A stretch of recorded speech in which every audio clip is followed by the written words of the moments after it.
The clash between Donald Trump and Pope Leo XIV offers a clear case study in political arrogance colliding with moral authority. It's not a minor disagreement. This is a president misrepresenting, exaggerating, and then attacking a global religious figure in a way that reveals deeper intellectual and strategic weakness, stupidity, in other words.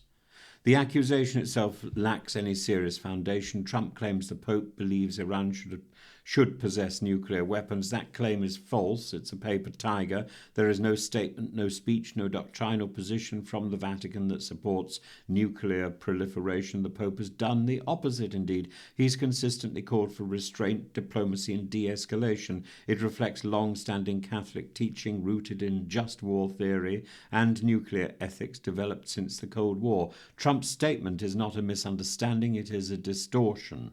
He takes a call for peace and reframes it as support for aggression. It is a crude rhetorical move. It simplifies a complex moral position into something absurd and then attacks that distortion in academic terms. This is a textbook straw man argument. And secondly, it reveals a deeper intellectual limitation of Trump's. Foreign policy requires precision, words matter. When a president speaks about nuclear weapons, ambiguity carries risk. Trump replaces precision with spectacle. He moves from a discussion about Jimmy Lai and China to an attack on the Pope without any logical bridge. That is not strategy. It is impulse. It is madness. The inability to hold a coherent line of argument weakens credibility. Allies observe this, adversaries exploit it, diplomacy depends on it, Trump offers noise. Thirdly, there is the question of arrogance. Trump doesn't simply disagree with the Pope, he claims the Pope is endangering Catholics. That is extraordinary. The head of state of a secular republic, positioning himself as the defender of Catholics against their own spiritual leader. That inversion matters. The Catholic Church speaks on moral principles.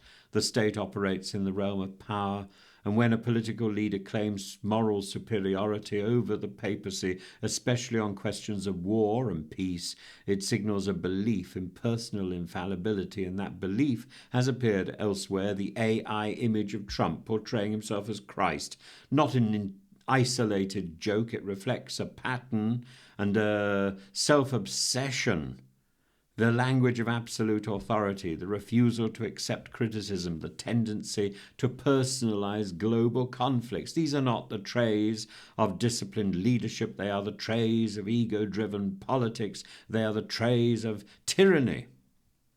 And the timing is reckless. Marco Rubio is preparing to meet the Pope. That meeting aims to stabilize relations between Washington and the Vatican, and Trump's comments undermine that effort before it even begins. Diplomatic signals matter.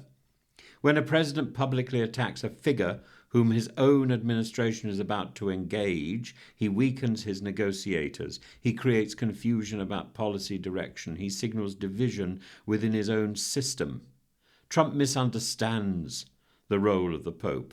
The Pope doesn't function as a global actor in the same way as a president. He doesn't command armies or impose sanctions. He shapes moral discourse. His criticism of war is not naive, it is intentional. It reflects a consistent ethical framework, and to dismiss that framework as weakness is to misunderstand its purpose.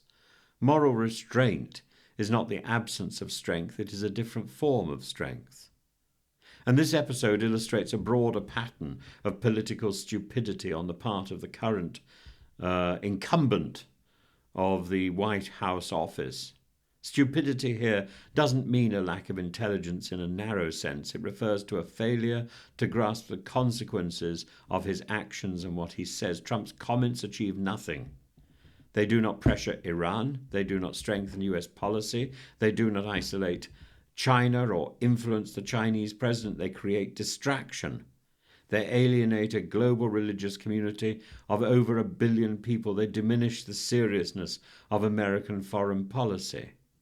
A competent leader distinguishes between opponents, critics, and allies. The Pope is not an adversary of Trump. He is a moral critic. Treating him as an enemy reflects poor judgment. The deeper issue is discipline. Effective leadership requires control over language, consistency in argument, and respect for institutional roles, Trump's approach lacks all three. The result is predictable: escalation without purpose, conflict without strategy, noise without substance. This is not strength, it is weakness presented as confidence. It is foolishness masquerading as strength. It is Trump doing what Trump does again and again, causing chaos, causing confusion, causing concern.